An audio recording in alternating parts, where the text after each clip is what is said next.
ಸ್ನೇಹಿತರೆ, ಮೀಡಿಯಾ ಮಾಸ್ಟರ್ಸ್ಗೆ ಸ್ವಾಗತ ಸುಸ್ವಾಗತ. ಗೆಳೆಯರೆ, ಪಾಕಿಸ್ತಾನದಿಂದ ಒಂದು ಖುಷಿಯ ಸುದ್ದಿ ಬರ್ತಾ ಇದೆ. ಭಾರತೀಯರ ಪಾಲಿಗೆ ಇದು ನಿಜಕ್ಕೂ ಸಂತೋಷದ ಸುದ್ದಿನೇ. ಯಾಕೆಂದ್ರೆ ಮೊನ್ನೆ ಕಾಶ್ಮೀರದಲ್ಲಿ ದೇವಸ್ಥಾನಕ್ಕೆ ಭಕ್ತರನ್ನ ಕರ್ಕೊಂಡು ಹೋಗಿ ಬರ್ತಾ ಇದ್ದ ಬಸ್ ಒಂದರ ಮೇಲೆ ದಾಳಿ ಮಾಡಿ 9 ಮಂದಿಯ ಸಾವಿಗೆ ಕಾರಣನಾದ ಉಗ್ರನನ್ನ ಅಪರಿಚಿತ ಬಂದೂಕುಧಾರಿಗಳು ಮುಗಿಸಿದ್ದಾರೆ. ಅವನು ಪಾಕಿಸ್ತಾನದಲ್ಲಿನ ಲಷ್ಕರ್ ನಾಯಕರು ಹಾಗೂ ಕಾಶ್ಮೀರದಲ್ಲಿನ ಉಗ್ರರ ನಡುವಿನ ಕೊಂಡಿಯಂತೆ ಕೆಲಸ ಮಾಡ್ತಾ ಇದ್ದ. ಕಾಶ್ಮೀರದಲ್ಲಿ ರಿಯಾಸಿ ರಜೌರಿಗಳಲ್ಲಿ ಇವನದೊಂದು ದೊಡ್ಡ ನೆಟ್ವರ್ಕ್ ಇತ್ತು. ಒಂದು 5 ವರ್ಷಗಳ ಕಾಲ ಕಾಶ್ಮೀರದಲ್ಲೇ ಇದ್ದ. ಆನಂತರ ಪಾಕಿಸ್ತಾನಕ್ಕೆ ವಾಪಸ್ಸು ಹೋಗಿದ್ದ. ಅಲ್ಲೇ ಕೂತ್ಕೊಂಡು ತನ್ನ ನೆಟ್ವರ್ಕ್ ಮೂಲಕ ಇಲ್ಲಿ ಆಪರೇಟ್ ಮಾಡಿಸ್ತಾ ಇದ್ದ. ಅವನನ್ನು ಶನಿವಾರ ಸಂಜೆ ಝೇಲಮ್ಮಲ್ಲಿ ಕತ್ಲ್ ಮಾಡಲಾಗಿದೆ. ಅಂದಹಾಗೆ ಅವನ ಹೆಸರು ಅಬು ಕತ್ಲ್ ಆಲಿಯಾಸ್ ಜಿಯಾವುರ್ ರೆಹಮಾನ್. ಲಷ್ಕರ್ ಎ ತೈಬಾದ ಈ ಉಗ್ರ ಭಾರತದ ಪಾಲಿಗೆ ಮೋಸ್ಟ್ ವಾಂಟೆಡ್ ಆಗಿದ್ದ. ಅವನನ್ನು ಹಿಡ್ಕೊಂಡು ಬಂದರೆ ಇಲ್ಲಿ ಕೂಡಿಸಿ ಬಿರಿಯಾನಿ ತಿನ್ನಿಸಬೇಕಾಗಿತ್ತು. ಆ ಕಷ್ಟನೂ ಇಲ್ಲದ ಹಾಗೆ ಅವನಿಗೆ ಅವರು ನಂಬಿದ ಹೂರ್ಲೋಕದ ಟಿಕೆಟನ್ನು ಅಪರಿಚಿತರು ಕೊಡಿಸಿದ್ದಾರೆ.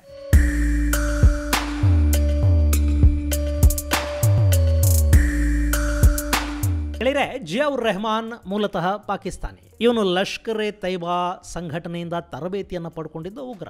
2000ರಲ್ಲಿ ಗಡಿ ದಾಟಿ ಕಾಶ್ಮೀರವನ್ನು ಪ್ರವೇಶ ಮಾಡ್ತಾನೆ. ಇವನ ಜೊತೆಗೆ ಸಾಜಿದ್ ಜತ್ ಅನ್ನೋ ಇನ್ನೂ ಒಬ್ಬ ಲಷ್ಕರ್ ಉಗ್ರ ಕೂಡ ಕಾಶ್ಮೀರಕ್ಕೆ ಬಂದಿದ್ದ. ಇವರಿಬ್ಬರು ಸುಮಾರು 5 ವರ್ಷ ಇಲ್ಲೇ ಇದ್ದರು. ಆನಂತರ ಈ ಕತ್ಲ್, ಸಾಜಿದ್ ಹಾಗೂ ಇನ್ನೊಬ್ಬ ಕಾಶ್ಮೀರಿ ಮೂಲದ ಉಗ್ರ ಕಾಸಿಂ 3 ಜನ ಗಡಿ ದಾಟಿ ಆಕ್ರಮಿತ ಕಾಶ್ಮೀರಕ್ಕೆ ಹೋದರು. ಆನಂತರ ಈ ರೆಹಮಾನ್ ಆಲಿಯಾಸ್ ಅಬು ಕತ್ಲ್ ಆಕ್ರಮಿತ ಕಾಶ್ಮೀರ ಹಾಗೂ ಪಾಕಿಸ್ತಾನದ ಪಂಜಾಬ್ ಪ್ರಾಂತಕ್ಕೆ ಸೇರಿದ ಝೇಲಮ್ಗಳಲ್ಲಿ ವಾಸ ಮಾಡ್ತಾ ಇದ್ದ.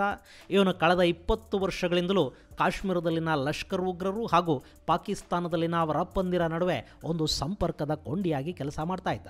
ಅಲ್ಲಿಂದ ಬರೋ ಆದೇಶಗಳನ್ನು ಕಾಶ್ಮೀರ ಕಣಿವೆಯಲ್ಲಿನ ಸ್ಲೀಪರ್ ಸೆಲ್ಗಳು ಹಾಗೂ ಇನ್ನಿತರ ಗುಂಪುಗಳನ್ನು ಬಳಸಿ ಎಕ್ಸಿಕ್ಯೂಟ್ ಮಾಡಿಸ್ತಾ ಇದ್ದವನು ಇದೇ ರೆಹಮಾನ್ ಆಲಿಯಾಸ್ ಅಬು ಕತ್ಲ್. ನಿಮಗೆ ನೆನಪಿರಬೇಕು, 2024 ಅಂದರೆ ಕಳೆದ ವರ್ಷ ಜೂನ್ 9ನೇ ತಾರೀಕು ರಿಯಾಸಿ ಸಮೀಪದ ಶಿವಕೋಡಿ ದೇವಾಲಯಕ್ಕೆ ಹೋಗಿ ಬರ್ತಾ ಇದ್ದ ಬಸ್ ಒಂದರ ಮೇಲೆ ಉಗ್ರರು ಗುಂಡಿನ ದಾಳಿಯನ್ನು ನಡೆಸ್ತಾರೆ. ಅದನ್ನು ತಪ್ಪಿಸುವ ಭರದಲ್ಲಿ ಬಸ್ಸು ಪಕ್ಕದಲ್ಲಿನ ಪ್ರಪಾತಕ್ಕೆ ಉರುಳಿ ಬೀಳುತ್ತೆ.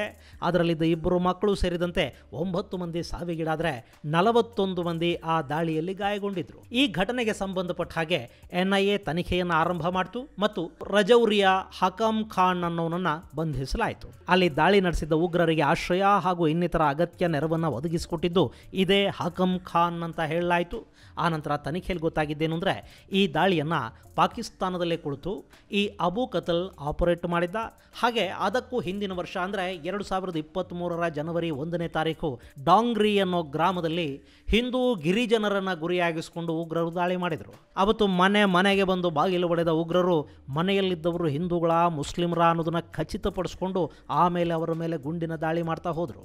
ಹೀಗೆ ಬಂದೂಕಿನ ಸದ್ದು ಕೇಳಿ ಬರ್ತಿದ್ದಾಗಲೇ ಆ ಊರಿನ ಗ್ರಾಮ ರಕ್ಷಣಾ ಪಡೆಯ ಕಾರ್ಯಕರ್ತ ಕೃಷ್ಣ ಎಂಬಾತ ತನ್ನ ಹಳೆಯ ಡಬಲ್ ಬ್ಯಾರಲ್ ಬಂದೂಕನ್ನೇ ತಗೊಂಡು ಗ್ರಾಮಸ್ಥರನ್ನು ಕಾಪಾಡೋದಕ್ಕೆ ಓಡಿ ಬಂದ. ಆತ ಬಂದು ಗುಂಡು ಹಾರಿಸೋದಕ್ಕೆ ಶುರು ಮಾಡಿದ ನಂತರ ಈ ಉಗ್ರರು ಕತ್ತಲಲ್ಲಿ ಪರಾರಿಯಾಗಿ ಹೋದರು. ಮರುದಿನ ಅದೇ ಗ್ರಾಮದಲ್ಲಿ ಇವರಿಟ್ಟಿದ್ದ ಸ್ಫೋಟಕಗಳು ಸಿಡಿದು 2 ಮಕ್ಕಳು ಸಾವಿಗೀಡಾದರು. ಆ ದಾಳಿಯ ಹಿಂದಿದ್ದ ಕುತಂತ್ರಿ ಕೂಡ ಇದೇ ಅಬು ಕತ್ಲ್ ಅಂತ ಹೇಳಲಾಯಿತು. ಆದರೆ ಅವನನ್ನು ಬಂಧಿಸೋದಕ್ಕೆ ಸಾಧ್ಯ ಆಗಿರಲಿಲ್ಲ. ಯಾಕೆಂದರೆ ಅವನು ಕಾಶ್ಮೀರದಲ್ಲಿರಲಿಲ್ಲ, ಪಾಕಿಸ್ತಾನದಲ್ಲಿದ್ದ. ಇನ್ನು ಪಾಕಿಸ್ತಾನಿಗಳಿಗೆ ಇಂಥವನು ನಮಗೆ ಬೇಕು, ನಿಮ್ಮ ದೇಶದಲ್ಲಿದ್ದಾನೆ, ಹಿಡಿದು ಒಪ್ಪಿಸಿ ಅಂತ ಕೇಳಿದರೆ ಅವರು ಆ ಕೆಲಸನ ಮಾಡೋದು ಇಲ್ಲ. ಯಾಕೆಂದರೆ ಇವರನ್ನೆಲ್ಲ ಸಾಕ್ತಾ ಇರೋದೇ ಪಾಕಿಸ್ತಾನ.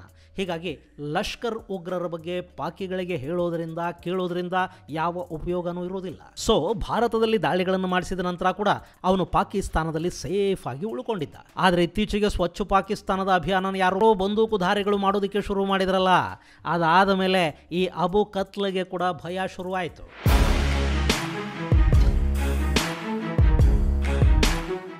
ಗೆಳೆಯರೆ, ಈ ಬಡ್ಡಿ ಮಕ್ಕಳು ಹೇಗೆ ಅಂದರೆ, ಇವರು ಬೇರೆ ಎಲ್ಲರಿಗೂ ಜನ್ನತ್ನ ಕತೆ ಹೇಳ್ತಾರೆ. ಅಲ್ಲಿ ಬಿರಿಯಾನಿ ಸಿಗುತ್ತೆ, ಸಾಲ್ಸಬಿಲ್ ಅನ್ನೋ ಹೆಂಡದ ನದಿ ಹರಿಯುತ್ತೆ, 130 ಅಡಿ ಎತ್ತರ ಇರೋ ಹೂರ್ ಅನ್ನೋ ಸ್ವರ್ಗದ ಹೆಂಗಸರಿರ್ತಾರೆ. ಅಲ್ಲ, 130 ಅಡಿ ಇರೋರ್ನ ಇವ್ರು ನೋಡೋದಾದರೂ ಹೇಗೆ? ಅವ್ರನ್ನ ನೋಡಿ ಏನು ಮಾಡ್ತಾರೆ ಗೊತ್ತಿಲ್ಲ. ಅಲ್ಲಿ ಪ್ರಶ್ನೆ ಕೇಳೋದು ನಿಷಿದ್ಧ, ಹೇಳಿದ್ದನ್ನು ಕೇಳಬೇಕು ಅಷ್ಟೇ. ಹೀಗೆ ಕಂಡವರ ಮಕ್ಕಳಿಗಿಂತ ಕತೆಗಳನ್ನೆಲ್ಲ ಹೇಳೋ ಈ ಉಗ್ರ ಸಂತತಿ ಇದೆ ನೋಡಿ, ಅವರು ಮಾತ್ರ ಆ ಹೆಂಡದ ನದಿ 130 ಅಡಿಯ ಹೂರುಗಳ ಲೋಕಕ್ಕೆ ಹೋಗಬೇಕು ಅಂತ ಅಂದ್ಕೊಳ್ಳೋದೇ ಇಲ್ಲ. ಅಲ್ಲಿಗೆ ಯಾರಾದರೂ ಕಳುಹಿಸಿ ಬಿಟ್ಟಾರು ಅನ್ನೋ ಭಯಕ್ಕೆ ಬಾಡಿ ಗಾರ್ಡ್ಗಳನ್ನು ಇಟ್ಕೊಂಡು ಓಡಾಡ್ತಾರೆ. ಈ ಅಬು ಕತ್ಲ್ ಕೂಡ ಹಾಗೆ ಮಾಡಿದ್ದ. ಪಾಕಿಸ್ತಾನದಲ್ಲಿ ಇತ್ತೀಚೆಗೆ ಅಪರಿಚಿತ ಬಂದೂಕುಧಾರಿಗಳು ಭಾರತಕ್ಕೆ ಬೇಕಾದ ಮೋಸ್ಟ್ ವಾಂಟೆಡ್ ಉಗ್ರರನ್ನು ಹುಡುಕಿ ಅವರಿಗೆ ರಿವಾರ್ಡ್ ಕೊಡೋದಕ್ಕೆ ಶುರು ಮಾಡಿದ್ರಲ್ಲ, ಅದಾದ ಮೇಲೆ ಈ ಅಬು ಕತ್ಲ್ ಕೂಡ ಹೆದರಿದ್ದ. ಪಾಕಿಸ್ತಾನದ ISI ಮುಂದೆ ಕೂತ್ಕೊಂಡು ಕಣ್ಣೀರು ಹಾಕಿದ್ದ. ತನಗೆ ಸದ್ಯಕ್ಕೆ ಊರು ಲೋಕಕ್ಕೆ ಹೋಗೋದಕ್ಕೆ ಇಷ್ಟ ಇಲ್ಲ ಅಂತ ಅವರಿಗೆ ಕಾಡಿ ಬೇಡಿ ಎಲ್ಲ ಮಾಡಿದ್ದ. ಹೀಗಾಗಿ ಅವನಿಗೆ ಪಾಕಿಸ್ತಾನ ರಕ್ಷಣೆಯನ್ನು ಕೊಟ್ಟಿತ್ತು, ಬಾಡಿಗಾರ್ಡ್ಗಳನ್ನು ಇಟ್ಕೊಂಡು ಅವನು ಓಡಾಡ್ತಾ ಇದ್ದ. ಆದರೆ ಕರ್ಮ ಅನ್ನೋದು ಯಾರನ್ನ ಬಿಡುತ್ತೆ ಹೇಳಿ? ಅವರು ಪಾಪದ ಕೊಡ ತುಂಬಿದ ಮೇಲೆ ಎಲ್ಲರೂ ಕೂಡ ಕಯಾಮತಿಗೆ ಕಾಯಲೇಬೇಕಲ್ವೇ? ಅಂದಾಗೆ ಗೆಳೆಯರೆ, ಕತ್ಲ್ ಅಂದರೆ ಕೂಡ ಕೊಲ್ಲೋದು ಅಂತಲೇ ಅರ್ಥ. ಇವನು ತನ್ನ ಹೆಸರನ್ನೇ ಕೊಲ್ಲೋನು ಅಂತ ಇಟ್ಕೊಂಡಿದ್ದ. ಆದರೆ ಅವನನ್ನು ಯಾರಾದರೂ ಕೊಂದು ಬಿಟ್ಟಾರು ಅಂತ ಹೆದರಿ ಬಂದೂಕುಧಾರಿಗಳ ರಕ್ಷಣೆಯಲ್ಲಿ ಬದುಕ್ತಾ ಇದ್ದ. ಮೊನ್ನೆ ಝೇಲಂನಲ್ಲಿ ಸಂಜೆ 7:30 ಹೊತ್ತಿಗೆ ತನ್ನ ಅಂಗರಕ್ಷಕರ ಜೊತೆ ಇವನು ದಿನಾ ಪಂಜಾಬ್ ಯೂನಿವರ್ಸಿಟಿ ಸಮೀಪದ ಜೀನತ್ ಹೋಟೆಲ್ ಸಮೀಪ ಬಂದಿದ್ದಾನೆ. ಅಲ್ಲಿ ಯಾರನ್ನು ಭೇಟಿ ಮಾಡಬೇಕಿತ್ತು, ಅದೇನು ಡೀಲ್ ಇತ್ತೋ ಗೊತ್ತಿಲ್ಲ. ಆದರೆ ಅದೇ ಸಮಯಕ್ಕೆ ಅಲ್ಲಾಹುವಿನ ಆದೇಶದ ಮೇರೆಗೆ ಅಪರಿಚಿತ ಬಂದೂಕುಧಾರಿಗಳು ಕೂಡ ಅಲ್ಲಿಗೆ ತಲುಪಿದ್ದಾರೆ. ಇವನಿಗಾಗಿ ಆಗಲೇ ಒಂದಷ್ಟು ರೇಖಿ ಫೀಲ್ಡಿಂಗ್ ಎಲ್ಲ ನಡೆದಿತ್ತೇನೋ. ಇವನು ಎಲ್ಲಿಗೆ ಹೋಗ್ತಾನೆ, ಎಲ್ಲಿಗೆ ಬರ್ತಾನೆ ಅನ್ನೋ ಬಗ್ಗೆ ಸಣ್ಣದಾಗಿ ಸ್ಟಡಿ ಮಾಡಿದ್ರು ಅಂತ ಕಾಣುತ್ತೆ. ಜಿನ್ನತ್ ಹೋಟೆಲ್ನ ಸಮೀಪಕ್ಕೆ ಇವನ ಕ್ಯಾನ್ವಾಯ್ ಬರ್ತಿದ್ದ ಹಾಗೆ ಆ ದೇವದೂತರು ಮತ್ತೆ ತಡ ಮಾಡಿಲ್ಲ. ಅಲ್ಲಾಹುವಿನ ಆದೇಶ ನೋಡಿ, ಅದನ್ನು ಮೀರೋ ಹಂಗಿಲ್ಲ. ಖುದಾಕೆ ಗರ್ಮೆ ದೇರ್ ರಹೆ ಅಂದೇರ್ ನಹಿ ಅಂತಾರಲ್ಲ, ಹಾಗೆ ಅಲ್ಲಿ ಇವನಿಗೆ ಕರೆ ಬರೋದು ಸ್ವಲ್ಪ ತಡ ಆದರೂ ಕೂಡ ಅದು ಬಂದೇ ಬಿಡ್ತು. ಫರಿಷ್ತಾಗಳಿಬ್ರು ಒಂದೇ ಸಮಕ್ಕೆ ಇವನ ಮೇಲೆ ಗುಂಡು ಹಾರಿಸೋದಕ್ಕೆ ಶುರು ಮಾಡಿದರು. ಎಲ್ಲಿ ಇವನು ನಾನು ಬರೋದಿಲ್ಲ, ನಾನು ಇಲ್ಲೇ ಇದ್ದು ಬಿಡ್ತೀನಿ, ನನಗೆ ಊರುಗಳು ಬೇಡ, ಅವರು 130 ಅಡಿ ಇರ್ತಾರೆ ಅಂತ ಹಠಕ್ಕೆ ಬಿದ್ದು ಹತ್ತು ಬಿಟ್ಟಾನು ಅಂತ ಅವರು ಕೂಡ ಒಂದೆರಡು ಗುಂಡು ಹೆಚ್ಚಾಗಿ ಹಾರಿಸಿದ್ದಾರೆ. 15-20 ರೌಂಡ್ಸಲ್ಲಿ ಫೈರ್ ಮಾಡಲಾಗಿದೆ. ಅಲ್ಲಿ ಇವನ ಜೊತೆಗೆ ಇವನ ಅಂಗರಕ್ಷಕನೊಬ್ಬ ಕೂಡ ಸಾವಿಗೀಡಾಗಿದ್ದಾನೆ. ಮತ್ತೊಬ್ಬ ಸಾವು ಬದುಕಿನ ನಡುವೆ ಹೋರಾಟ ಮಾಡ್ತಾ ಇದ್ದಾನೆ. ಬಹುಶಃ ಅವನು ಕೂಡ ಇವನ ಜೊತೆಗೆ ಹೋಗ್ತಾನೆ. ಇನ್ನು ಕತ್ಲ್ ಅಲ್ಲೇ ಖತಮ್ ಆಗಿ ಹೋಗಿದ್ದಾನೆ. ಗೆಳೆಯರೆ, ಇವನು ಇತ್ತೀಚೆಗಷ್ಟೇ ಲಷ್ಕರ್ ಎ ತೈಬಾದ ಚೀಫ್ ಆಪರೇಷನಲ್ ಕಮಾಂಡರ್ ಆಗಿ ಖುದ್ದು ಹಫೀಜ್ ಸಯೀದ್ನಿಂದಲೇ ನೇಮಕಗೊಂಡಿದ್ದ. ಲಷ್ಕರ್ ಮುಖ್ಯಸ್ಥ ಹಫೀಜ್ಗೆ ಇವನ ಮೇಲೆ ತುಂಬ ನಂಬಿಕೆ ಇತ್ತು ಮತ್ತು ಇವನಿಗೆ ಏನೂ ಆಗಬಾರ್ದು ಅನ್ನೋ ಕಾರಣಕ್ಕೆ ಹಫೀಜನಿಗೆ ಕೊಟ್ಟಿರೋ ಹಾಗೆಯೇ ಪಾಕಿಸ್ತಾನದ ಸೇನೆ ಈ ಅಬು ಕತ್ಲ್ ಆಲಿಯಾಸ್ ಜಿಯಾವುರ್ ರೆಹಮಾನ್ಗೆ ಕೂಡ ಅಂಗರಕ್ಷಕರ ಪಡೆಯನ್ನು ನಿಯೋಜನೆ ಮಾಡಿತ್ತು. ಆದರೆ ಖುದಾನೇ ಕರೆದ ಮೇಲೆ ಅಂಗರಕ್ಷಕರು ಇನ್ನೇನು ಮಾಡೋದಕ್ಕೆ ಸಾಧ್ಯ ಅಲ್ವೇ?